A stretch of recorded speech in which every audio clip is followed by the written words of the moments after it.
أعوذ بالله من الشيطان الرجيم.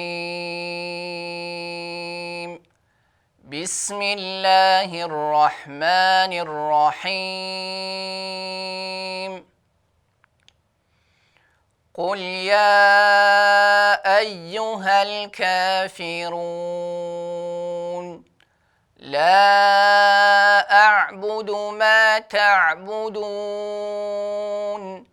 ولا أنتم عابدون ما أعبد ولا أنا عابد ما عبدتم ولا أنتم عابدون ما أعبد لكم دينكم ولي دين.